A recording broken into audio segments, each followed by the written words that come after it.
वालेकुम, आप लोग को आवाज आ रही है?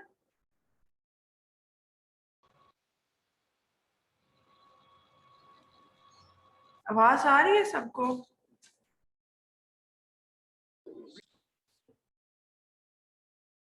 पार्टिसिपेंट्स है, आवाज नहीं आ रही। मैम आ रही है। अच्छा, आप लोगों ने जो कहा है कि प्रेजेंटेशंस देनी है, उसके अंदर आप लोगों ने कहा कि उसमें टॉपिक्स जो है हाइपोग्लाइसेमिक ड्रग्स, डायबिटीज लिखा हुआ था, और उसके अलावा लिखा हुआ था कि जो है वो थायराइड, पैराथायराइड भी था ना? पैराथायराइड था, थायराइड था, और स्किन डिसऑर्डर्स लिखे हुए थे। स्किन डिसऑर्डर्स क्यों आप लोगों ने सजेस्ट किया?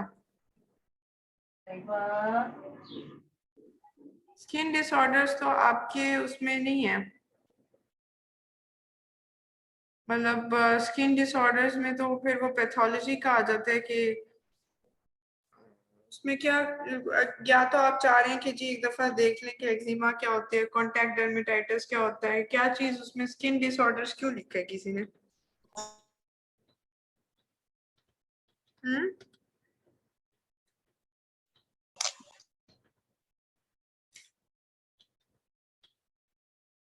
कोई रीजन?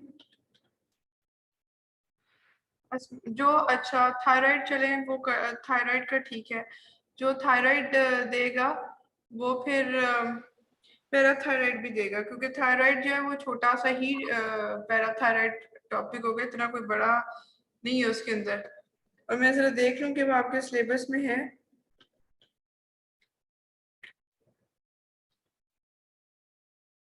आज हम जो पढ़ेंगे वो है एंटी वायरल ड्रग्स, ठीक है? उनका ज्यादातर ये आना चाहिए, ये वायरस जिस तरह अटैक करता है उसका पूरा साइकिल आ जाए। वालेकुम सलाम। स्टूडेंट्स यहाँ पर है ना, वो अपनी अटेंडेंस लिख कर दे दें साथ, कि वो फिर रिकॉर्ड में नहीं आएगा ना। आप हॉस्टल लाइट से?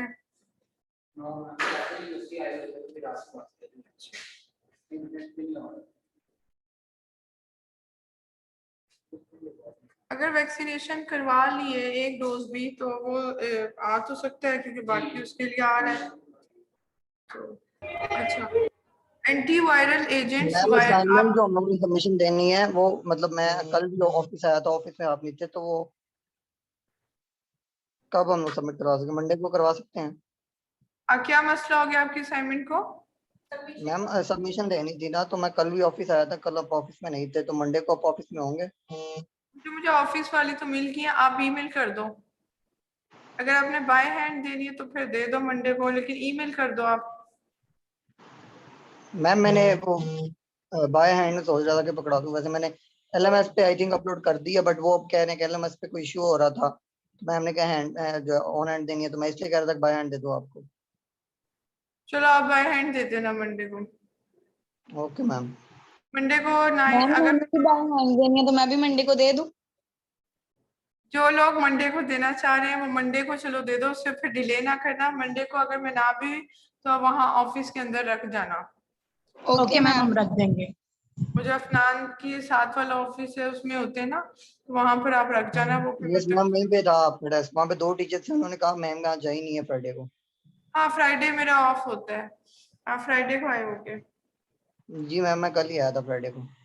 अच्छा, एंटी वायरल ड्रग्स में बेसिकली आपको ये आना चाहिए कि ये ड्रग्स कहाँ पर पूरा जो वायरस का साइकिल है, कि वो जब सेल के अंदर एंटर होता है, फिर उसके बाद वो अपनी अनकोटिंग करता है, वो पूरा साइकिल बताया हुआ है आपको हर जगह पर। उसके हर स्टेप में जो ड्रग है वो किस तरह रिएक्ट करती है, ठीक है, कौन सी ड्रग्स रिएक्ट करती हैं, ये आना चाहिए आपको। कभी भी ऐसा पैथोलॉजी या माइक्रोबायोलॉजी के रिस्पेक्ट से नहीं आएगा।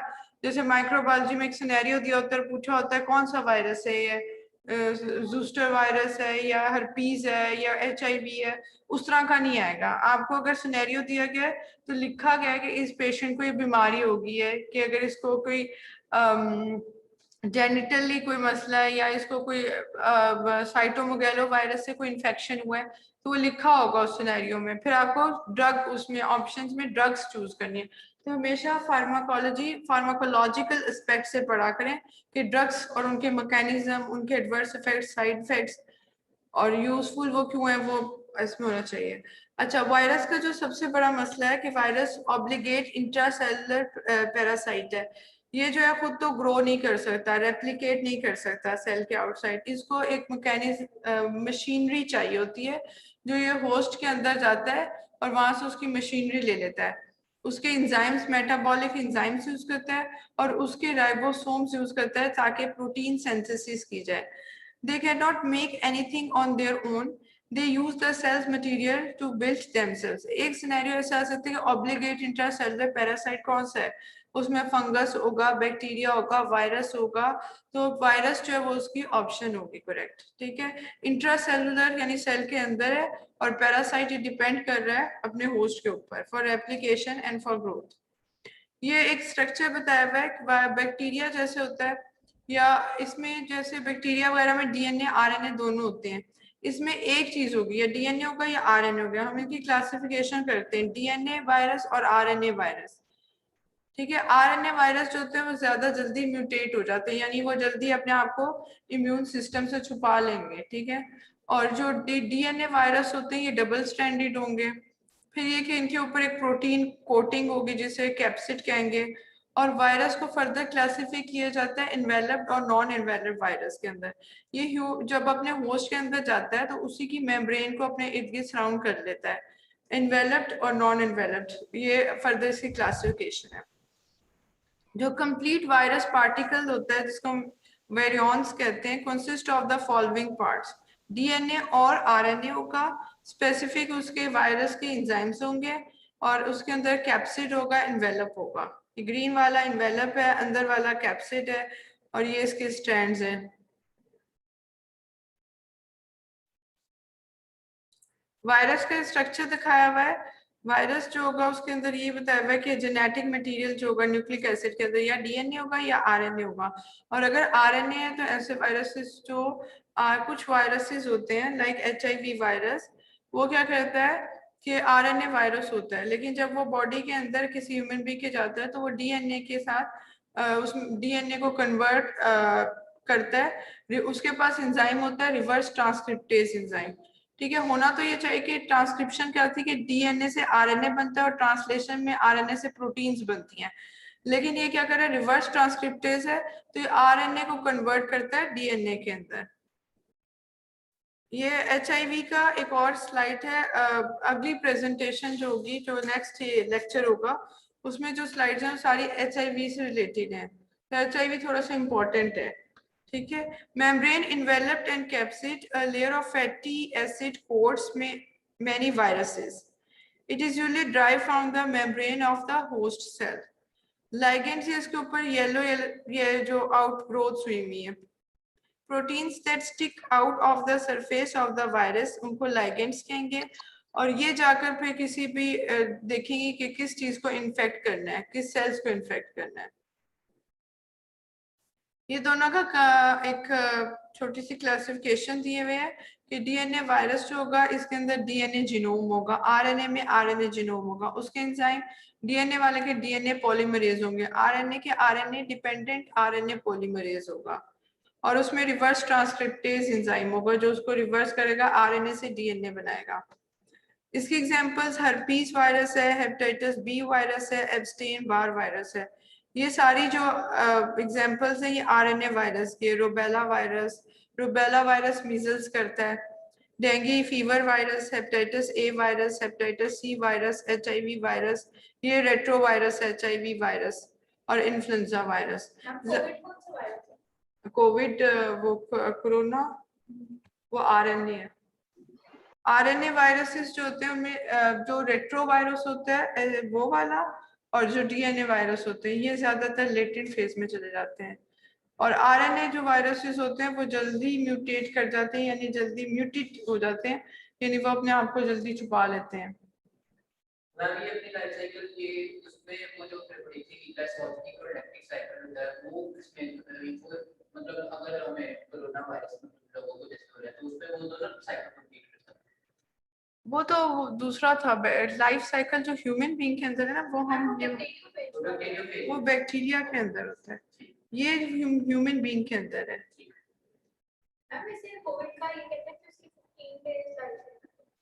उसके बाद वो सिम्टम्स बताता है अपने। मतलब अगर आपको हुआ तो 15 डेज पहले हो 50 अगर आपको हुआ है और आपके सिम्टम्स हुए हैं तो यानी कि 15 डेज वो पीरियड होता है जिसमें आपने आइसोलेट होकर रहना, तो उसके बाद सिम्टम्स अपीयर होते हैं। 15 डेज लगते हैं उसको अपने सिम्टम्स देने के अंदर।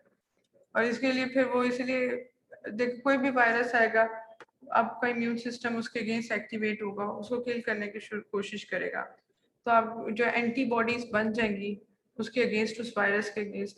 अगर तो इम्यून सिस्टम स्ट्रॉन्ग है वायरस किल हो जाएगा, लेकिन वो जो फिर एंटीबॉडीज होंगे उसका टेस्ट करते हैं ना, एलाइजा टेस्ट, देखने के लिए कि बंदे को एक्सपोज हुआ था इस वायरस से या नहीं। मतलब वो जो 15 डेज का उसका इंक्यूबेशन पीरियड है जिसमें वो वायरस जो है अपने सिम्टम्स जाहिर करता है उसके बाद। मैम 15 डेज में ही वो सिम्टम्स भी जाहिर करेगा और उसके बाद उसकी डेथ हो जाएगी। डेथ तो नहीं होगी, क्या आप वो सिम्टम्स दिखाएगा अपने, डेथ तो तब होगी जब इम्यून सिस्टम ज्यादा एक्टिवेट होगा। उसके बाद जब सिम्टम्स आने शुरू हो जाएंगे फिर देखेंगे कि इसके अंदर ये एंटीबॉडीज अगर तो वो फिर भी एक्टिव है। असल में हम दो टेस्ट करते हैं, कि एलाइजा टेस्ट करते हैं, पीसीआर करते हैं। पीसीआर वो टेस्ट है कि जो उसके अंदर देखता है कि ये एक्टिव है अब या नहीं है, और एलाइजा वो टेस्ट है जो देखता है कि बंदा एक्सपोज हुआ था पास्ट में। हो सकता है सिम्टम लेस हो सकता है थोड़े से सिम्टम्स आए वो ठीक हो जाए, तो वायरस खत्म हो गया उसके अंदर से। तो एंटीबॉडी इतना रिलायबल टेस्ट नहीं होता है एलाइजा, जितना रिलायबल पीसीआर होता है। उसके अंदर उसका आरएनए देखते हैं कि ये अब एक्टिव फॉर्म में है या ये खत्म हो गया। लाइफ साइकिल ऑफ वायरस, इसमें attachment of the virus two receptors on the host surface, फिर वायरस की एंट्री, फिर वायरस अनकोट हो जाएगा, ठीक है। उसके बाद उसकी सेल के अंदर, होस्ट सेल के अंदर रेप्लिकेशन होगी। रेप्लिकेशन में क्या करेगा, वो अर्ली प्रोटीन्स बनाएगा, यानी न्यूक्लिक एसिड अपना बनाने के लिए आरएनए और डीएनए वो क्या करेगा, वहां पर एंजाइम्स बनाएगा, ऐसे न्यूक्लिक एसिड सिंथेज एंजाइम्स। फिर उसके बाद लेट स्टेज में लेट प्रोटीन्स वो अपने स्ट्रक्चरल प्रोटीन्स बनाएगा। फिर वो सारे जो पार्टिकल्स होंगे स्ट्रक्चर्स वो कंपाइल होकर असेंबली होगी उनकी, और फिर वो वायरस की शक्ल बना के वो सेल से निकल जाएंगे।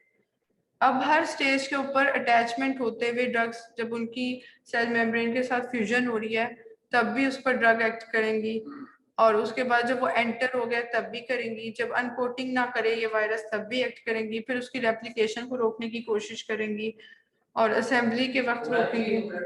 प्रोसेस हो जाएगा, मतलब पेशेंट एक्सपोज हो गया तो हम अगर पहले ही अटैचमेंट साइड से पहले हमें अंदर नहीं बॉडी के पता चला कि क्या हो रहा है, ठीक है। अब हम जैसे हमने एड्स का पेशेंट है तो हमने उसके लिए ड्रग ऑफ चॉइस के, अगर ये सारी वो चीजें ना कि अगर एक पेशेंट है उसको ड्रग दी है, ठीक है, अब वो अफेक्ट देखते हैं उसका इफेक्ट क्या निकला है। अच्छा, अब ये ड्रग इतनी अच्छी नहीं, इसके लिए वो इतना इफेक्टिव नहीं थी तो हम चेंज कर देंगे। 3-4 ड्रग्स का रेजिमेंट देते हैं, इकट्ठी देते हैं उसको। मतलब ये अगर हमने टेस्टिंग के बाद ड्रग देंगे कि मतलब वैसे ही मतलब फिजिकल एग्जामिनेशन पे फिजिकल एग्जामिनेशन में आपको नहीं पता चलेगा, पहले पेशेंट के सिम्टम्स आएंगे। पहले तो ये होगा कि जैसे फॉर एग्जांपल अगर एड्स का पेशेंट आ गया, ठीक है, आपने हिस्ट्री ले ली, वो आएगा ही तब जब आपका एड्स उसे हुआ होगा, ठीक है।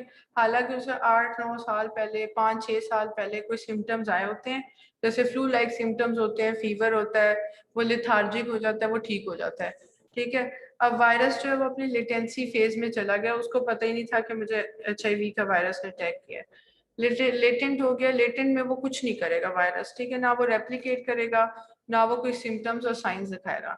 फिर क्या होगा, वायरस जब इम्यून सिस्टम, उस बंदे का इम्यून सिस्टम कॉम्प्रोमाइज हो जाएगा, या कोई ऐसे फॉर एग्जांपल कोई भी वायरस है जैसे हर्पिस सिम्प्लेक्स वायरस है, कोई ऐसी कंडीशन इन्वायरमेंटल आ गई है कि उसका इम्यून सिस्टम जो है वो लो हो गया है, तो वायरस एक्टिवेट होना शुरू हो जाएगा। वायरल लोड ज्यादा हो जाएगा उसके सेल्स के अंदर, और जिस सेल्स के ऊपर वो अटैक कर रहा था, जैसे HIV में मैंने बताया था टी लिम्फोसाइट्स के ऊपर अटैक करता है, वो डाउन चले जाएंगे और वायरल लोड यानी वायरस रेप्लिकेट होकर अब ज्यादा बनना शुरू हो गया। अब उसके जो सिम्टम्स आएंगे वो मुख्तलिफ सिम्टम्स होंगे। अब उसको ये होगा कि अपॉर्चुनिस्टिक इन्फेक्शन यानी वो इन्फेक्शन जो दूसरों को कुछ नहीं कह रहे थे उनको वो भी सीवियर अटैक करेंगे, हर तरह से होगा। तो वो आखिरी स्टेज होगी जिसे एड्स कहते हैं। ठीक है, इसी तरह जैसे हर्पीस सिम्प्लेक्स वायरस है उसका आगे तो सिम्टम्स आते ही जब होंगे तभी हम उसके टेस्ट करवाएंगे, तभी वो बंदा बताएगा अपनी हिस्ट्री। तब तक वो वायरस का मसला ये होता है कि वायरस सेल के अंदर छुपा रहता है, ये सबसे बड़ा मसला है। और यही वजह बैक्टीरिया में ट्यूबरक्लोसिस का होता है कि वो भी अंदर सेल के अंदर जाकर बैठ जाता है और वो इम्यून सिस्टम जो है उसको रिकॉग्नाइज ही नहीं कर सकता कि ये वायरस अंदर आ गया, वो पहचान नहीं पाता। वायरस अपने आप को इस तरह शो करता है कि मैं बॉडी का ही पार्ट हूँ, और जब इम्यून सिस्टम वीक हो जाता है तब वो एक्टिवेट हो जाता है। अच्छा, ये ड्रग्स हैं वायरल अटैचमेंट, यानी जब फ्यूजन हो रही है वायरस की सेल मेम्ब्रेन के साथ होस्ट की, तो क्या होगा कि उस वक्त ये वाली ड्रग्स HIV पेशेंट अगर है तो उसको, अच्छा HIV में हम 2-3 ड्रग्स का कॉम्बिनेशन इसी वजह से देते हैं कि अब हमें तो नहीं पता कि वो किस स्टेज पर है उसका, लेकिन वायरल लोड देखते हैं और इसके लिए 2 मुख्तलिफ टेस्ट होते हैं। जैसे पहले लाइसा करवा लेंगे, PCR करवा लेंगे, वेस्टर्न ब्लॉट एक टेस्ट होता है जो आइडियल टेस्ट होता है इसके लिए। तो उसके अंदर फिर पता चलता है कि अच्छा ये तो अगर वो पॉजिटिव आ गया वेस्टर्न ब्लॉट तो कंफर्मेटरी टेस्ट हो गया कि ये पॉजिटिव है।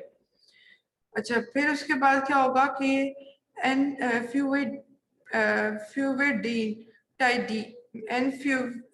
फ्यूवर्टाइड ये HIV पेशेंट्स को दे देंगे।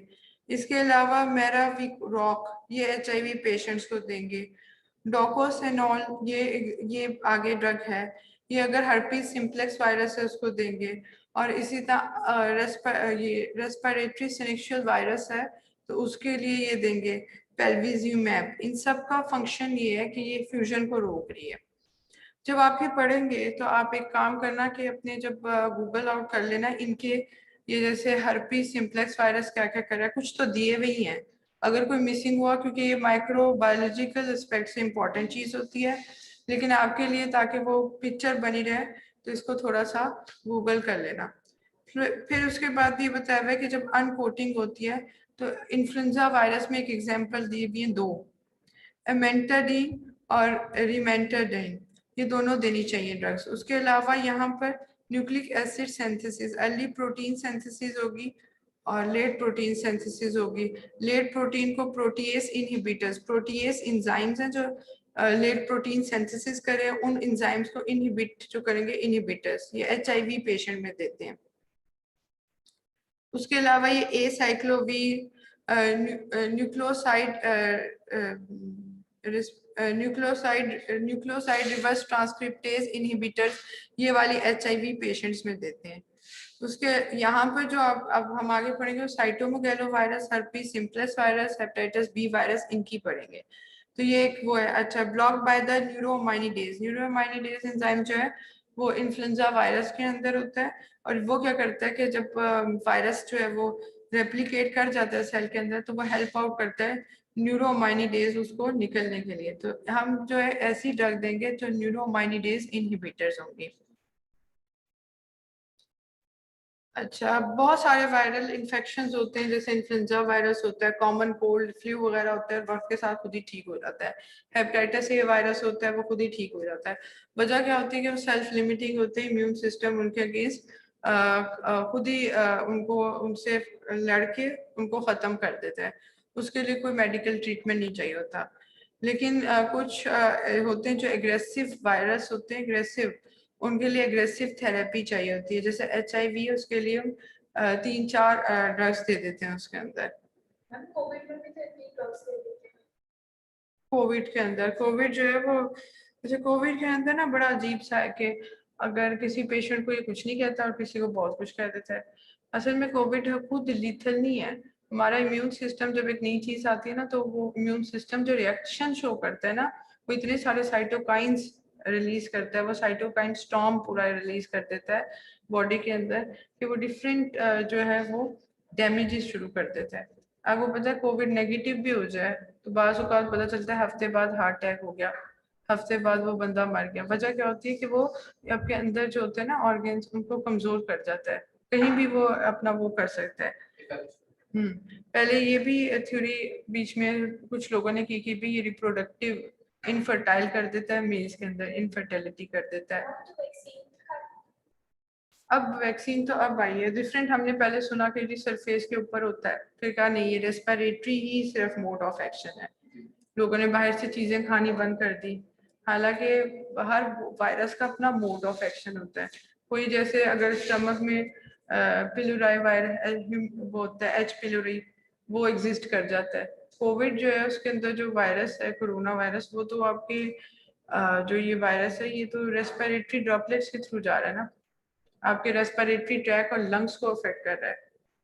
लंग्स के अंदर जो है वो फाइब्रोज्ड कर देता है, यानी इरिवर्सिबल नहीं होता, जो डैमेज हो गया लंग वो डैमेज हो गया, फाइब्रोसिस कर देगा। और दूसरा ये कि अब ये भी कहते हैं कि कोविड की नई रिसर्च आ रही है कि जी कोविड जेनेटिकल इन्वॉल्वमेंट है, क्योंकि कुछ फैमिलीज में डेथ्स हो जाती है, कुछ में कुछ नहीं होता। तो कहते हैं कोई ऐसी जीन्स हैं जो कि कुछ फैमिलीज को ज्यादा वो जीन्स होने की वजह से कोविड उन लोगों में ज्यादा असर दिखाते हैं अपनी। जो वैक्सीन है अगर वो हम लगाते हैं तो कुछ लोग कहते हैं कि वैक्सीन की से जो एंटीबॉडीज बनती हैं बॉडी के अंदर, कुछ लोग कहते हैं वो तो थोड़ी सी बनती हैं, कुछ लोग कहते हैं ज्यादा बनती हैं। तो कुछ लोग जो थोड़ी बनती है वो सोचते हैं कि हमने तो लगानी नहीं, इतनी थोड़ी सी बनी है, फायदा क्या होगा इसका। हालांकि हमारी बॉडी के अंदर एक टी सेल्स भी तो होते हैं, वो मेमोरी सेल्स, अगर वैक्सीन आपने लगाई है तो वो मेमोरी सेल्स भी तो बनते हैं उस वैक्सीन के अगेंस्ट। अगर आप टेस्ट करवा रहे हो एलाइजा टेस्ट, उसके अंदर वो नहीं आएंगी टी सेल्स, वो भी मेमोराइज टी सेल जो मेमोरी सेल्स, जब दोबारा अटैक होगा तो बॉडी को याद रहेगा। फिर मसला कोविड का ये भी है कि एंटीजेनेसिटी वो जो वेरिएशन करता है कि वो उसके जो है एक फॉर्म से दूसरी फॉर्म में चेंज हो जाता है, वो मसला है उसका, एंटीजेनिक म्यूटेशन या एंटीजेनिक शिफ्टिंग कहते हैं उसे। अच्छा, viral replication, virus attach to the cell, उसके न्यूक्लिक वही सारा बताया हुआ है। वायरस पेनिट्रेट करेगा सेल मेम्ब्रेन के अंदर होस्ट की, वहां पर वो अनकोटिंग करेगा, उसका जो न्यूक्लियस मटेरियल होगा इधर डीएनए और आरएनए वो पेयर हो जाएगा, न्यू वायरसेस बनेंगे लेट प्रोटीन से स्ट्रक्चर्स, फिर वो असेंबल होंगे और बाहर निकल जाएंगे और फिर वो दूसरे सेल्स को डैमेज इसी तरह अफेक्ट करेंगे। आप लोग अपनी किसी पेपर पे मुझे अटेंडेंस दे दो। आपके फिर ई बैच में नाम है ना, तो आपका ई में लगेगी ना, ठीक है। अच्छा, ये सारे जो वायरसेस हैं ये आप लोग के लिए इतना वो इम्पोर्टेंट नहीं है, क्योंकि ये वायरस ये इनको याद करना ये माइक्रोबायोलॉजी में इसका वो है। लेकिन इसमें जैसे रेट्रो वायरस है तो पता होना चाहिए, एड्स का वायरस रेट्रो वायरस है कि वो आरएनए से डीएनए में पहले कन्वर्ट होता है। रेब्डो वायरस, टोगा वायरस, ये रुबेला वायरस, ये हर इसकी फैमिली दी हुई है और फिर ये इसकी जो है वो एग्जांपल्स दी हुई है। पैरामिक्सियो वायरस, ये मीजल्स जो होंगे पैरामिक्सियो virus. Antiviral drugs, vaccines are often used to build up immunity before a viral infection occur. Common viral infection, influenza, mumps, chickenpox, ये क्या है, ये self limiting है, खुद immune system इनको help out कर लेता है। To be effective, antiviral agents must either block viral entry into, या वो वायरस को एंटर नहीं होने देगा या उसके एग्जिस्ट को ब्लॉक कर देगा कि वो एग्जिस्ट ना करे। अच्छा, फिर उसके बाद अब ड्रग्स क्या करती है, जेनेटिक मटेरियल को वायरस के अल्टर कर देगी, वो उसको मल्टीप्लाई नहीं होने देगी। जैसे एसाइक्लोवीर ड्रग है, inhibit the viral enzymes host expression of viral proteins and assembly of viral proteins, उनकी असेंबली नहीं होने देगी। Preventing new virus form from leaving the cell, that is amantadine, ये प्रिवेंट करती है वायरस को बाहर नहीं निकलने देती ताकि वो बाकी सेल्स को डैमेज ना करे। अब वायरस जब हमने कोई ड्रग दे दी है तो उस ड्रग को क्या क्या चैलेंजेस फेस करने पड़ते हैं। Rapid replication of virus, virus बहुत जल्दी से रेप्लिकेट करता है, बहुत जल्दी उसकी कॉपीज बनती हैं, ठीक है। तो अब जो ड्रग देंगे तो ड्रग इतनी जल्दी इफेक्ट ही नहीं करेगा, वायरस अपना काम कर चुका होगा। Viruses can rapidly mutate and drug becomes ineffective. अब म्यूटेट एक फॉर्म से दूसरी फॉर्म में वो जल्दी चेंज हो जाती है, म्यूटेट हो जाती है, ठीक है। तो वो जल्दी अपने आप को चेंज कर लेता है। जैसे आपने देखा कि वायरस अभी कोविड आया हुआ तो कितने वेरिएंट्स हैं इसके, कुछ कह रहे हैं इंडियन डेल्टा वायरस आ गया जो सबसे स्ट्रॉन्ग इसका वेरिएंट है। अब हम वैक्सीन अगर बना भी देंगे, एक के अगेंस्ट हमने वैक्सीन बना दी तो बाकी वेरिएंट्स पर वो इफेक्टिव कम होगी। अच्छा, virus can rapidly mutate and drug becomes ineffective. Difficulty for drug to find virus without injury. अब जब सेल के अंदर कोई वायरस गया है तो अब ड्रग जब उसको ढूंढेगी उस वायरस को तो वो उस सेल को भी डैमेज कर देगी। ठीक है, non selective inhibitors of virus replication में interfere with the host cell. Selective नहीं है, खास सेलेक्टिव होते हैं जो खास टारगेट पर जाएगा, नॉन सेलेक्टिव होती हैं ड्रग्स। तो वायरस के जिस सेल को अंदर वायरस होगा वो सेल भी डैमेज हो चुका होगा। Antiviral drugs share the common property of being virostatic, that is they are active only against replicating virus and do not affect latent phase. Latency phase के अंदर क्योंकि साइन सिम्टम्स नहीं है, एक तो ड्रग देंगे ही नहीं, दूसरा अगर ड्रग दे भी देते हैं तो वो लेटेंट है, छुपा हुआ है, तो उसमें हमें पता ही नहीं चलता। अगर आपको याद हो मैंने आपको बताया था कि MHC होती है मेजर हिस्टोकम्पैटिबल प्रोटीन्स होती हैं जो कि एक सेल के ऊपर होती हैं जो एंटीजन प्रेजेंटिंग सेल होता है, उसके ऊपर वो प्रोटीन्स होती हैं और वो प्रोटीन्स वायरस या बैक्टीरिया को बॉडी को दिखाती हैं कि ये वायरस आ गया है। अब बॉडी उसके अगेंस्ट इम्यून सिस्टम एक्टिवेट हो जाता है, टी सेल्स आ जाएंगे वहां पर, नेचुरल किलर सेल्स आ जाएंगे, सारे सेल्स आकर उसको मारने की कोशिश करते हैं। ठीक है, तो अब क्या होता है, वायरस इतना चालाक होता है कि वो अपने आप को छुपाने के लिए उसके ऊपर ऐसी अपने ऊपर कोटिंग कर लेता है कि वो MHC उसको प्रेजेंट नहीं कर सकता और ना बॉडी को पता चलता है कि वायरस आया हुआ है। वो मुख्तलिफ मैकेनिज्म्स होते हैं उसके जिनके थ्रू वो अपने आप को छुपा लेता है और बॉडी को पता ही नहीं चलता, वो उसको फौरन नहीं लेती और इम्यून सिस्टम एक्टिवेट नहीं होता। और फिर कोई भी इम्यून कॉम्प्रोमाइज्ड पेशेंट हो जाए अगर, या कोई स्ट्रेस सिचुएशन आ जाए या कोई इन्वायरमेंटल ऐसे फैक्टर्स आ जाए कि वो रेप्लिकेट करना शुरू कर देता है, फिर फायदा वो तब उठाता है जब इम्यूनिटी उसको कुछ नहीं कह रही होती। अब ये ड्रग्स हैं जो वर्सीला ज़ूस्टर वायरस और हर्पीस सिम्प्लेक्स वायरस के अगेंस्ट ये ड्रग्स हैं। इसकी एक ये है हर्पीस सिम्प्लेक्स टाइप 1 वायरस और टाइप 2, दो वायरस होते हैं। ये जो है कि वैसे मैंने स्लाइड इसमें डाल दी है, इसमें ये होता है कि हर्पीस सिम्प्लेक्स टाइप 1 जो है वो आपके ओरली इफेक्टिव होगी, ओरल जो है उस पर अटैक करेगी, म्यूकस मेम्ब्रेन जो होगी सरफेसेस उनके ऊपर अटैक करेगी, टाइप 1।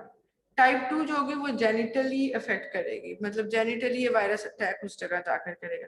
टाइप 1 देखिए माउथ के अंदर करती है, टाइप 2 रेयरली माउथ के अंदर करती है। टाइप 1 जो होगी वो सिम्प्लेक्स वायरस की दो टाइप्स ही हैं, बात करें टाइप 1 जो है वो आपके जो है वो केराटोकॉन्जेक्टिवाइटिस कर देती है, आईज के ऊपर इफेक्ट करती है क्योंकि यहाँ पर म्यूकस मेम्ब्रेन होती है, म्यूकस सरफेस होती है आई के अंदर। उसके अलावा सेंट्रल नर्वस सिस्टम में एनसेफेलाइटिस टेम्पोरल लोब के ऊपर इफेक्ट करेगी, न्यूनेट्स में रेयर होती है। अच्छा, अब ये देखिए यहाँ पे जो टाइप 2 है वो जितना भी हमारी बॉडी का ऊपर का जो पोर्शन है उसमें तो टाइप 1 अटैक कर रही है, टाइप 2 जो कि बिलो वाला जितना होगा जेनिटल एरिया उसको अफेक्ट करेगी। माउथ के अंदर बहुत रेयर होती है ये, आईज के ऊपर इतना इफेक्ट नहीं होता, ये मेनिंजाइटिस काज करती है, मेनिंजीज पर इसका इफेक्ट होता है, ब्रेन के अंदर इफेक्ट होता है। Skin lesion, encephalitis, disseminated infection, ये ज्यादातर डिसेमिनेटेड इन्फेक्शन ब्लड में करती है। अच्छा, ये बताइए टाइप 1। अब ये ड्रग्स हैं जो हमने देनी है, इसमें ओरली हम एसाइक्लोवीर देते हैं, एसाइक्लोवीर ओरली भी देते हैं और इसको टॉपिकली भी ऊपर अप्लाई कर देते हैं और इंट्रावीनसली भी दे सकते हैं। बाकी जो है वेलासाइक्लोवीर है, फेमसी साइक्लोवीर है और इसमें टॉपिकल के अंदर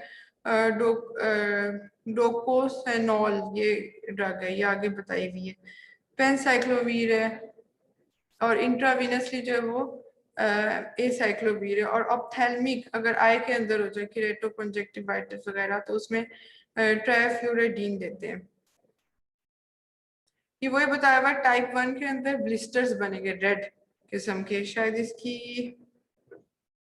ये बताई हुई है, ये वो वर्सीला ज़ूस्टर वायरस है, स्किन के ऊपर इसने इफेक्ट किया है। ये माउथ के ऊपर type 1 herpes simplex virus type 1 है और ये तब होता है, पहले क्या होगा कि अटैक हुआ है और वायरस जब अपने लेटेंट फेज में चला जाता है, लेटेंट फेज में जाता है और मेरे ख्याल में ये वाला होता है जो ट्राइजेमिनल गैंग्लियन ब्रेन में जाकर ट्राइजेमिनल गैंग्लियंस होते हैं उनके अंदर ये लेटेंट फेज में चला जाता है। हर वायरस की एक साइट होती है जहाँ पर वो लेटेंटली बैठा होता है। जब स्ट्रेस फिजिकली या इमोशनली कोई बंदा स्ट्रेस में होगा या कोल्ड ठंड के वक्त अक्सर ये जो होते हैं ये हर्पीस सिम्प्लेक्स वायरस 1 टाइप 1 जो है वो एक्टिवेट हो जाएगी और वो सारे जो है वो सोर्स बना देती है। इसकी वैक्सीन इसके लिए ये देंगे एसाइक्लोवीर इफेक्टिव होती है, ड्रग है। ड्रग है ना, अगर इंसान को बार-बार देता है कोई भी स्ट्रेस है। इनकी यूजुअली इनकी वैक्सीन आई डोंट नो, मुझे लगता है वैक्सीनेशन तो होती है प्रोफाइलैक्सिस के तौर पर पहले दे देते हैं, जैसे कोविड की हम वैक्सीन ले लेते हैं कि दोबारा कोविड ना हो जाए या कोविड होने। इनकी मेरे नहीं ख्याल इनके ओरली एजेंट्स देते हैं, क्योंकि ये जो अक्सर ड्रग्स, सब ड्रग्स की तो आपके पास वैक्सीनेशन नहीं है। अब जैसे फीवर वगैरह के लिए आप वैक्सीनेट तो नहीं वो आपको पहले कर देते। एंटीबायोटिक्स हो गया ना, उसका भी अब आ एंटी गया है। कौन सी? मैम उनका फीवर का जैसे उनका लेक्चर दिया ना, हाँ। फीवर टेस्ट एलर्जी तो फिर वो इंजेक्शन लगाते हैं, फिर उनका पूरा साल हो जाता है। फीवर की क्या होती है उनको?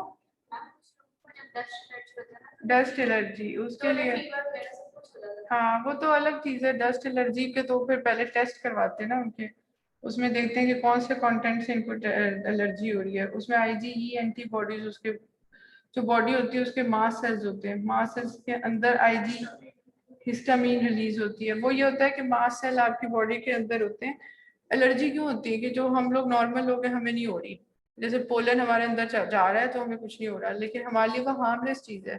कोई और बंदा होगा उसके लिए हार्मफुल चीज हो जाएगी जो एलर्जी होगा, जिसको हाइपर सेंसिटिव, वो भी हमारा इम्यून सिस्टम उसके एग्रेसिवली शो कर रहा है।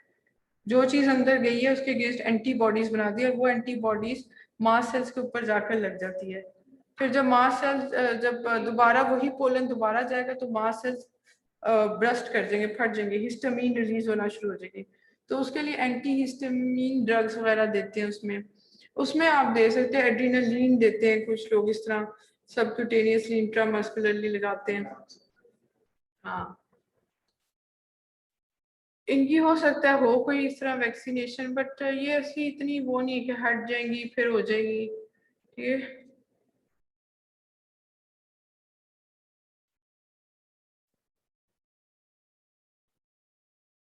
ये सारे हैं chicken pox, herpes zoster virus, ये शिंगर्स, वो जो बॉडी ट्रंक होते हैं उस पर बनाते हैं, herpes simplex, abstain Barr virus.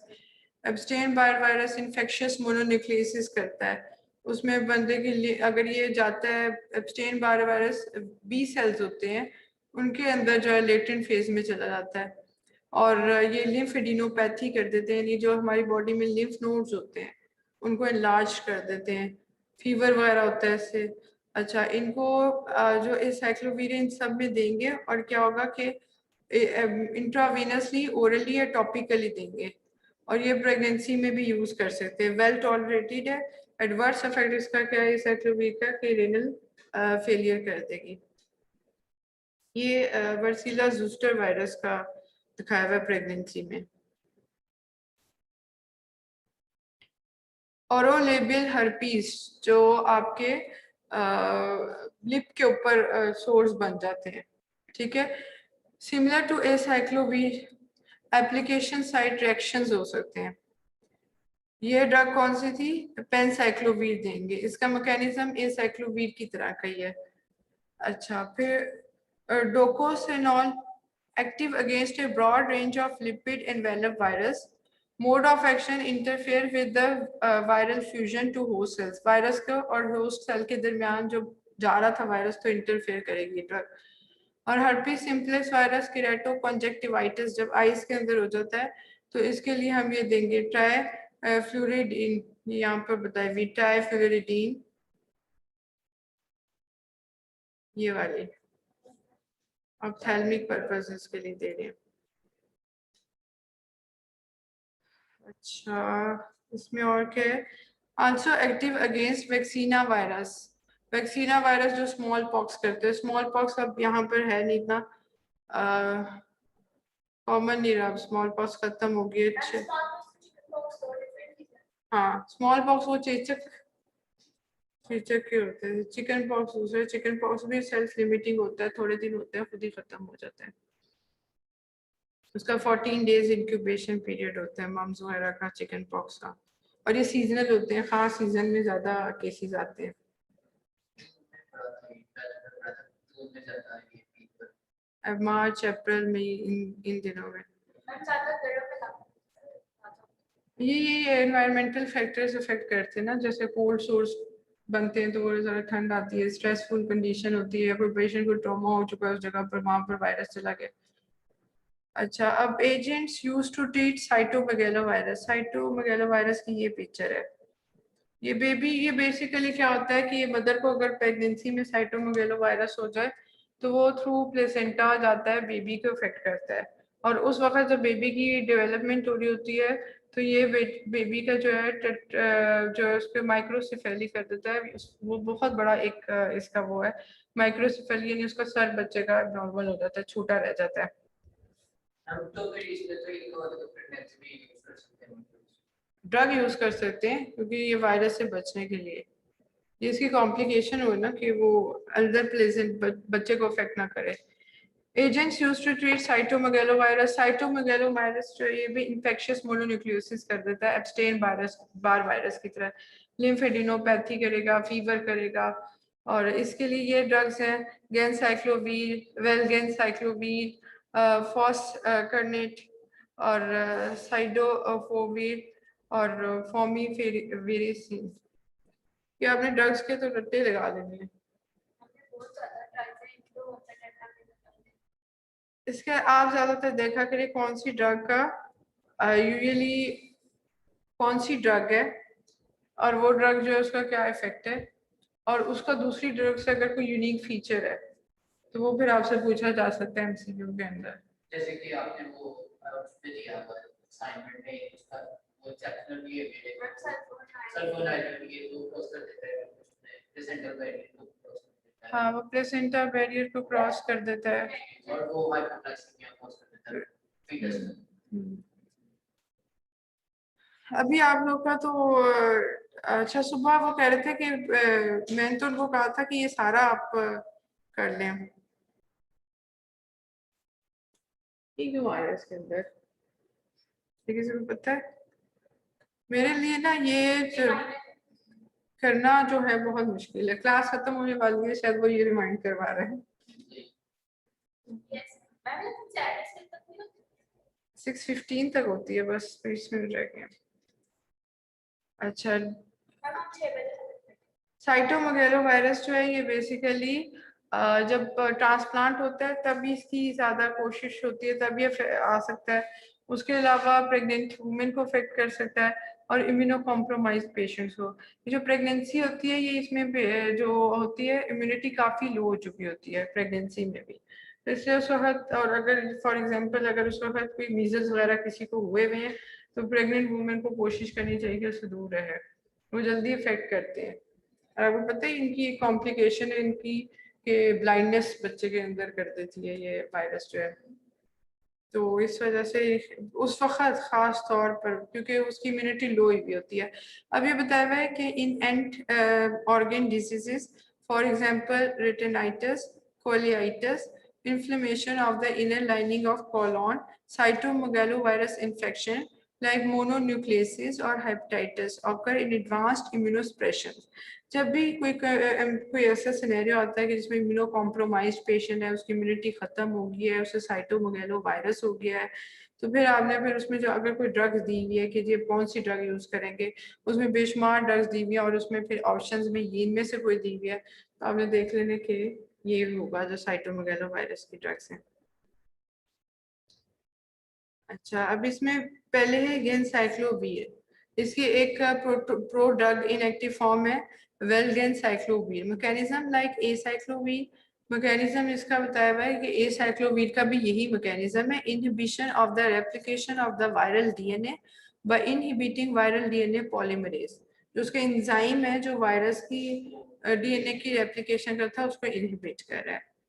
ये हर्पीस वायरस के अगेंस्ट और साइटोमेगालो वायरस के अगेंस्ट दोनों ये एसाइक्लोवीर, गेनसाइक्लोवीर ये इफेक्टिव है। लो ओरल बायोअवेलेबिलिटी है given intravenously. Most common adverse effect ये कि जितने बोन मैरो सप्रेशन, जितने भी बोन मैरो के अंदर सेल्स बनते हैं, बोन मैरो के अंदर प्लेटलेट्स बनते हैं, उनको कम कर देती है। जैसे leucopenia, thrombocytopenia. Leucopenia white blood sales को कम करती है, थ्रोम्बोसाइटोपिनिया प्लेटलेट्स को कम करती है। And central nervous system affect करेगी, हेडेक करेगी, साइकोसिस, कन्वल्जन्स कर देगी। और 1/3 ऑफ द पेशेंट्स को इसकी वजह से, इनके साइड इफेक्ट्स की वजह से ड्रग जो है छोड़नी पड़ती है। अब जो ये ड्रग है फॉस्कनेट, फॉस्कनेट an inorganic phosphorylated analog does not have to be phosphorylated। जब कोई ड्रग एक्टिवेट होती है तो मोनोफॉस्फेट से वो पहले डाइफॉस्फेट बनाती है, डाइफॉस्फेट से ट्राइफॉस्फेट बनाती है, और जब मोनो से वो डाई में कन्वर्ट करती है तो उस वक्त वो ह्यूमन बीइंग जो ह्यूमन होस्ट होता है उसका काइनेज एंजाइम यूज करती है। फॉस्फेट जब ट्राइफॉस्फेट के बना लेती है वो ड्रग, फिर वो एक्टिव हो जाती है, फिर या तो वो डीएनए को इनकॉर्पोरेट कर देगी या डीएनए को जो है वो डीएनए की रेप्लिकेशन नहीं होने देगी, वायरल डीएनए की। तो अब ये वही बात कह रहे हैं कि इसमें ये जो फॉस्फोनेट है इसको does not have to be phosphorylated, इसको फॉस्फोरिलेशन की जरूरत नहीं है। Active against herpes 1, 2, varicella, cytomegalovirus और ऐसी जगह जहाँ एसाइक्लोवीर बॉडी जो रेजिस्टेंट हो, होस्ट रेजिस्टेंट हो, यानी कि कोई अफेक्ट ही नहीं हो रहा एसाइक्लोवीर का और गैनसाइक्लोवीर का, वहां पर ये वाली ड्रग फिर प्रेफर करते हैं। इंट्रावेनसली दे रहे हैं, direct inhibition of DNA polymerase and reverse transcriptase enzyme, इन दोनों एंजाइम को ये इनहिबिट करती है। इफेक्ट इसके क्या है? Side effects nephrotoxicity, electrolyte abnormalities और सीएनएस टॉक्सिसिटी। अच्छा, इस ड्रग को जो है वो प्रेगनेंसी में देते हैं तो प्रेगनेंसी में ज्यादा बेनिफिशियल इफेक्ट्स हमें नजर आते हैं। Foscarnet should only be given during pregnancy when benefits overweights risk, जब ये रिस्क कम हो जाते हैं फिर उस वक्त। अच्छा, ये ड्रग है साइडोफोविर, incorporation into viral DNA chain resulting in reductions of the rate of viral DNA synthesis। वो ये DNA की synthesis, viral DNA की, वायरस को अपना DNA नहीं बनाने दे रही। नेफ्रोटॉक्सिसिटी करेंगे, हाई डोज किसके साथ देंगे? प्रोबेंसाइड के साथ देंगे, प्रोबेंसाइड या सीड जो भी पढ़ लें।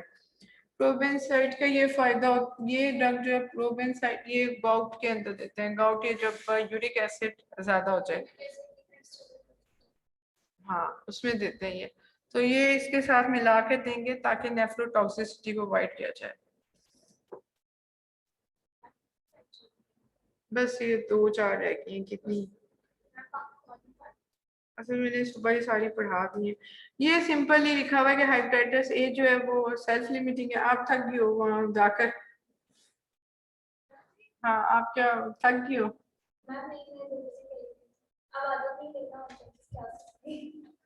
आप हॉस्पिटल भी गई हो ना, आप बता रही हो तो वहाँ था। अच्छा, ये हेपेटाइटिस ए जो है ये अल्कोहल, जब हेपेटाइटिस ए हो तो पेशेंट को ये सेल्फ लिमिटिंग है, खुद ही ठीक हो जाएगा, इम्यून सिस्टम इसके अगेंस्ट कोप कर लेगा उस वायरस के अगेंस्ट। और जो लोग हैं उनको जब हेपेटाइटिस ए वायरस हो तो उस वक्त जो है वो उनको जो है वो ऐसी ड्रग्स जो कि लिवर पर इफेक्ट करती है वो और अल्कोहल वगैरह को अवॉइड करना चाहिए, ठीक है। हेपेटाइटिस बी का लिखा है कि इनिशियली इतनी ज़रूरत नहीं होती एंटीवायरल ड्रग्स की, लेकिन जब एग्रेसिव होगा और जब लिवर फेलियर एकदम से हो जाए उसको हम कहते हैं फल्मिनेंट हेपेटाइटिस, उसमें जो है फिर इसको फौरन देना चाहिए, इसकी ट्रीटमेंट होनी चाहिए। अल्फा इंटरफेरॉन्स हम देते हैं उनको पेशेंट्स को। ये अल्फा इंटरफेरॉन्स जो है नेचुरली बॉडी भी प्रिपेयर करती है। अल्फा इंटरफेरॉन जो अल्फा और बीटा इंटरफेरॉन सेल्स बनाते हैं। जब वायरस नजर आता है ना बॉडी को कि वायरस आ गया, तो फिर क्या होगा कि जो सेल्स आते हैं उसको मारने के लिए अल्फा और बीटा इंटरफेरॉन्स बनाते हैं। अभी क्यों वायरस चला गया तो हमें ये अल्फा इंटरफेरॉन्स हम सिंथेटिकली भी देते हैं। उसके अलावा पेगाइलेटेड अल्फा इंटरफेरॉन्स, ये एक नई किस्म के जो है ये मॉडिफाइड इंटरफेरॉन्स है, ये दे देते हैं उनको। और ये एक है लेमीब्यूडीन ड्रग, ये देते हैं। ये तो उन्हीं में इफेक्टिव होगी ना जो म्यूटेंट नहीं होंगे वायरल वायरल और सप्रेशन शो करवाएगा वायरस। क्या करवाएगा समझ नहीं? कि ये ड्रग्स उन्हीं में इफेक्टिव होंगी अगर वायरस म्यूटेंट नहीं होगा तो। हेपेटाइटिस के पेशेंट के हम टेस्ट करेंगे, अगर उसमें पॉजिटिव आ जाता है, ठीक है, तो हम ये ड्रग्स उसको रिकमेंड कर देंगे, ठीक है।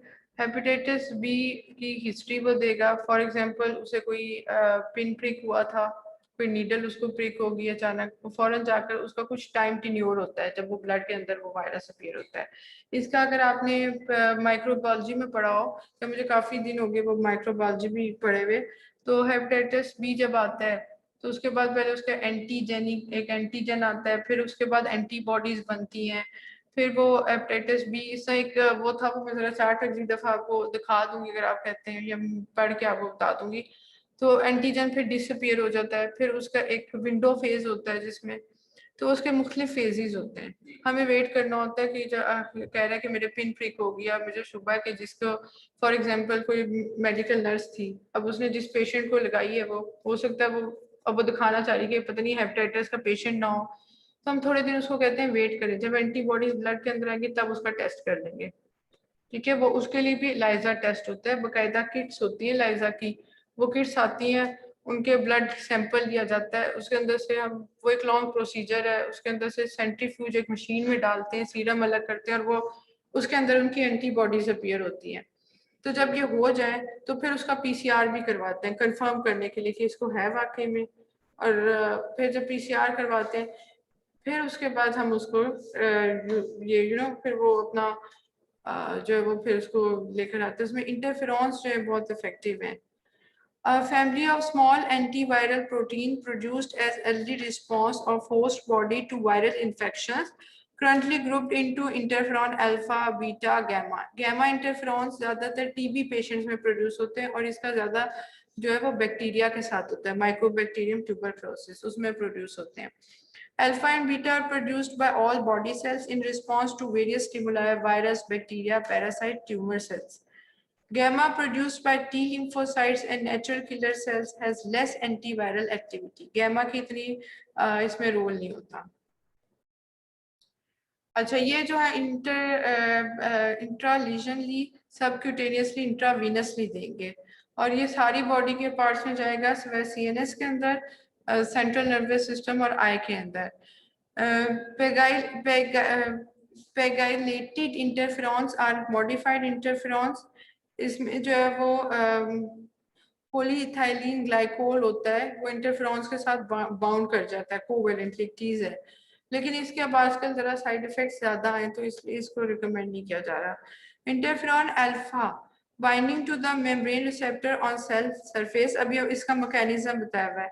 Induction host cells enzyme that inhibit viral, ऐसे एंजाइम्स इंड्यूस्ड करवाएगी जो कि वायरल आरएनए को उसकी ट्रांसलेशन नहीं होने दे रही, यानी वहाँ प्रोटीन सिंथेसिस नहीं होने देगी। और वो जो मैसेंजर आरएनए आता था पहले, pre messenger RNA, messenger RNA बनता था, उससे प्रोटीन्स बनती थी, ये उन मैसेंजर आरएनए की डिग्रेडेशन कर देगी और ट्रांसपोर्ट आरएनए वगैरह इनको अफेक्ट करेगी। May also inhibit viral penetration, uncoating, वो सारे स्टेप्स जो उन पर ये अफेक्ट कर रही है असेंबली के अंदर रिलीज होने में। फिर उसके बाद क्या होता है, ये इंटरफेरॉन अल्फा का एक और फायदा ये है कि ये फेगोसिटिक एक्टिविटी जो है, मैक्रोफेज वो सेल्स हैं जिनको हम एंटीजन प्रेजेंटिंग सेल्स कहते हैं, macrophage, B cells, dendritic cells, Langerhans cells. तो ये मैक्रोफेज जो अपने अंदर जब कोई बैक्टीरिया कोई वायरस अपने अंदर लेती है तो मैक्रोफेज खुद भी कोशिश करती है कि वायरस किल हो जाए। तो ये जो सारे ये फेगोसिटिक एक्टिविटी है, उसकी जो इनगल्फ करने की एक्टिविटी है उसको बढ़ा देता है कि वो ज्यादा बैक्टीरिया, ज्यादा मैक्रोफेज जो उसकी कैपेसिटी के साथ उसको इनगल्फ करे और किलिंग करने की कोशिश करे। Augmentation of the peri proliferation and, अच्छा साइटोटॉक्सिक टी सेल्स होते हैं जो आकर वायरस के ऊपर सबसे पहले अटैक करते हैं, उनकी ज्यादा कॉपीज प्रोलिफरेशन करती है, उनको सर्वाइवल के टी सेल्स बचे रहें ताकि आकर किलिंग करें उसकी वायरस की। वायरस हो गया, फंगस हो गया, इसमें टी सेल्स का बड़ा रोल है। ये सारे इनकी क्लिनिकल यूजेस है। इंटरफेरॉन्स जो है बी और सी दोनों में यूज कर रहे हैं, हर्पीस वायरस में, इन्फ्लुएंजा वायरस के अंदर, मेलिग्नेंट मेलिनोमा, प्लाज्मा सेल्स जो होते हैं हमारे, हाँ उनका ट्यूमर होता है ये melanoma, lymphomas, leukaemias, white blood cells का, लिम्फोमास बी सेल्स का ट्यूमर होता है, बी सेल्स ज्यादा उसमें हो जाते हैं, ग्रो करना शुरू कर देते हैं। और लिम्फोमा इसके आगे टाइप्स होती हैं, Hodgkin, non Hodgkin. AIDS related जो कार्सिनोमा होता है वह कपोसी सार्कोमा होता है, कैंसर। ठीक है, अगर कभी एमसीक्यू आ जाए कि एड्स रिलेटेड कौन सा, उसमें बहुत सारी ऑप्शंस है, तो कपोसी सार्कोमा होते बाकी भी हैं लेकिन ये इसकी खास है इसमें। सबसे पहले ये ऑप्शन जो है सबसे ठीक है। हमें रास्ते जी ये लास्ट कितनी स्लाइड्स रह गई हैं? अच्छा, contraindicated hepatic failure auto immune diseases कर सकता है और ऑटो इम्यून डिजीजेस में नहीं देना चाहिए। उसके अलावा हेपेटिक फेलियर जब लिवर डैमेज ऑलरेडी उसमें नहीं देना चाहिए, प्रेगनेंसी में नहीं देना चाहिए, कॉन्ट्राइंडिकेशंस है। साइड इफेक्ट्स इसके फ्लू लाइक सिम्टम्स होंगे, न्यूरोटॉक्सिसिटी होगी, माइलोसप्रेशंस, न्यूट्रोपीनिया, न्यूट्रोफिल काउंट्स कम कर देगा, हेपेटिक एंजाइम्स जो लिवर एंजाइम्स हैं उनको ज़्यादा कर देगा और माइल्ड हेयर लॉस कर देगा। ये अब इसमें बी का बताया हुआ है। 4 स्लाइड्स रहेगी। अच्छा, ये सारा वही बताया हुआ है कि जो बी है उसको कैसे अफेक्ट करता है कि इनहिबिट डीएनए पॉलीमरेज एंजाइम जो है उसको अफेक्ट करता है, जो चेन चली आ रही होती है उसको खत्म कर देता है, इनकॉर्पोरेट कर देता है वायरल डीएनए के अंदर। ठीक है, ये सारी वो ड्रग्स हैं जो कि हेपेटाइटिस बी पेशेंट को दी जाती है। मिड में सुबह दोनों का यहाँ तक है। अब आप लोग अगर कम करेंगे, मैंने उनको कहा था कि वायरस की सारी एक और वो HIV और इन्फ्लुएंजा वो दूसरे उसमें लेक्चर में था तो वो भी शामिल कर लें। उनका नहीं नहीं बस यहाँ तक। अब अगर आप इतना सा कोर्स इतना हमारे 8 सब्जेक्ट्स हैं, 8 को मल्टीप्लाई करें ना 13 से तो कितनी स्लाइड्स होंगी हर सब्जेक्ट? पता है क्या, फिर मैं कहाँ से MCQs बनाऊंगी अगर आप लोग हैं तो आप तो कैसे अच्छे थे जो इसमें वैसे MCQs ही आते हैं अच्छे। पता नहीं, मुझे उन्होंने कहा कि जी हमें स्लाइड्स थोड़ी पढ़ाई जाती हैं, आप लोग ही कहते हैं। मतलब शायद A बैच ने भी लिखा है और E बैच ने भी लिखा है। वो फार्मा वाला है ना, उस पे बहुत ज्यादा लेक्चर है, 30 लेक्चर है, उन्होंने कहा होगा। मुझे उन्होंने 26 लेक्चर्स दिए और कुछ उन्होंने बीच में है ही नहीं। अब मुझे ये हो गया कि वो अच्छा ये बहुत ज्यादा स्लाइड्स हैं, तो फार्मा वाला है इसका कोई ये इंटरनेट से स्लाइड्स का पूरा सिलेबस पढ़ लिया। हाँ, तो अब मुझे जो स्लाइड्स दी जाती हैं मैम आप करती हैं अब मैंने करनी शुरू कर दी है। वो डॉक्टर अस्मा कोई थी, उनके लेक्चर थे, मैंने कहा मैं डॉक्टर अस्मा से मिलूं, उनका वो तब जा चुकी है यहाँ से, शायद गई ही नहीं, मुझे कहा गया कि अब नहीं मिल सकते आप उनसे, वो है नहीं यहाँ, चली गई है। तो उनकी मुझे स्लाइड इस लिहाज से अच्छी लगती थी कि उन्होंने हर चीज बताई हुई। मेरे पास वो स्लाइड उसके बाद आई नहीं, उसके बाद डॉक्टर खुरम की आ गई। देखिए इसमें भी बहुत सारी मैं कोशिश करती हूँ स्लाइड्स काट दूं, जो रिपीटिशन हो रहा है वो काट दूं। अब आप लोगों ने जो पढ़ना है वो पढ़ने के लिए कोशिश करें कि अपने जो है ये ड्रग्स के नाम बहुत मुश्किल होते हैं तो शुरू कर लें इनको पढ़ना। अब आपको 2 हफ्ते मिल गए। किस चीज के एडमिट? ये 9 फिर कोर्स रह जाए। ये ड्रग बहुत इंपॉर्टेंट है, ये हेपेटाइटिस सी के अंदर देते हैं और इंटरफेरोन्स के साथ देते हैं इस ड्रग को। ठीक है, और ये देख लें इसके एडवर्स इफेक्ट। अब ये 2 स्लाइड्स जो रह गई ये आप फिर देख लीजिएगा। क्रॉनिक वायरल, ये भी वो इंटरफेरॉन अल्फा दोनों में देते हैं, बी और सी दोनों में देते हैं। पैगैलेटेड इंटरफेरॉन अल्फा और रिबावायरिन, ये ड्रग जो है ये रिबावायरिन बहुत इंपॉर्टेंट ड्रग है और इसके एडवर्स इफेक्ट्स इस वक्त ये भी वो इनहिबिट कर रही है क्योंकि हेपेटाइटिस सी क्या था, RNA था या DNA था?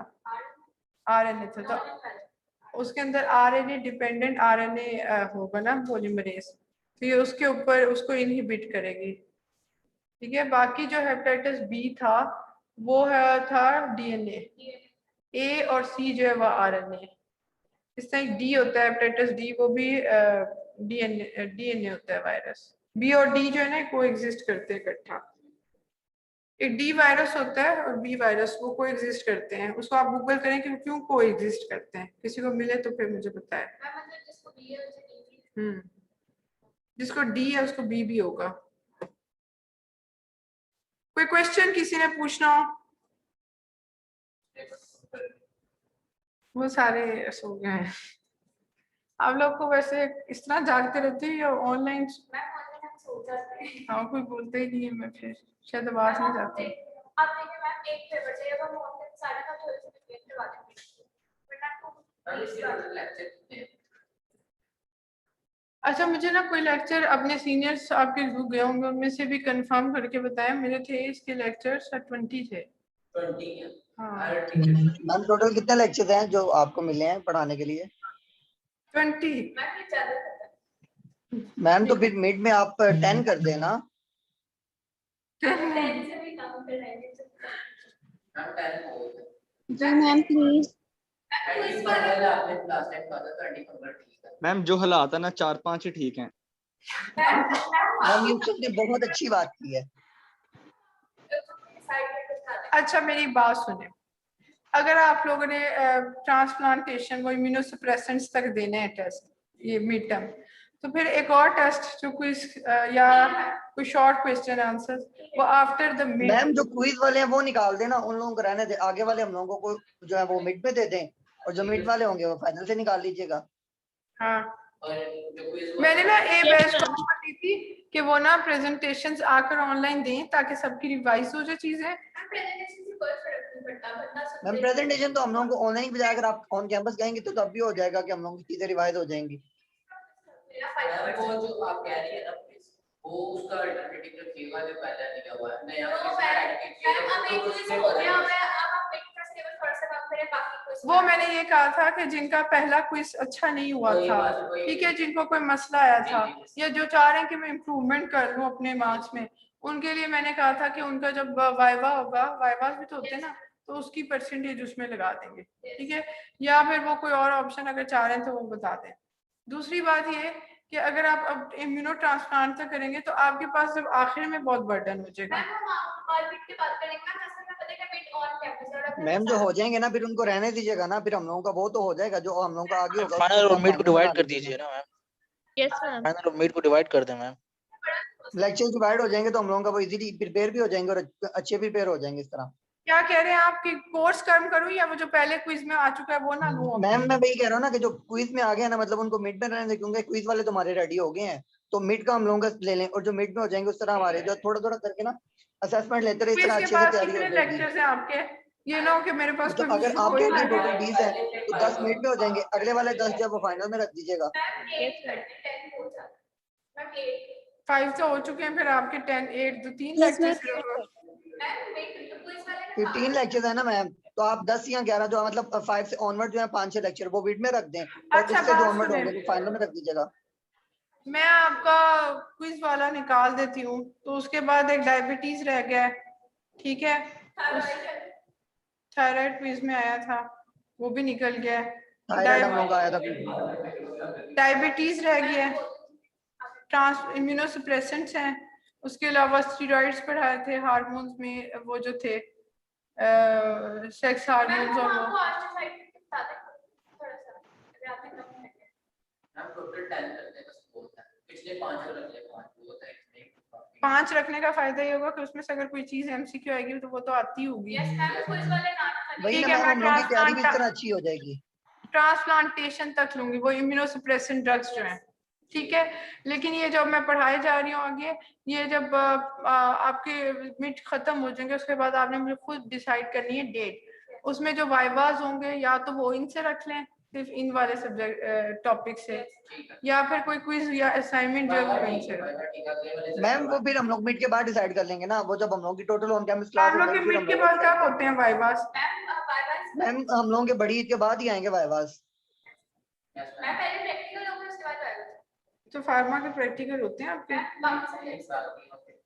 आप ही करवा दें फार्मा के अंदर प्रैक्टिकल नहीं होते हैं, एक वो फार्मा के अंदर एक ही करवाते हैं, उसमें जो है ना वो देखते हैं रैबिट लेकर ना उसके आई के अंदर वो डालते हैं, रैबिट के आई के अंदर वो नहीं था वो प्यूपल कंस्ट्रिक्शन प्यूपल डायलेशन वाली ड्रग्स एट्रोपिन पाइलोकार्पिन को डालते हैं, वो 1 वालों के ना वो वाले प्रैक्टिकल होते हैं फार्मा में। फार्मा में तो प्रैक्टिकल।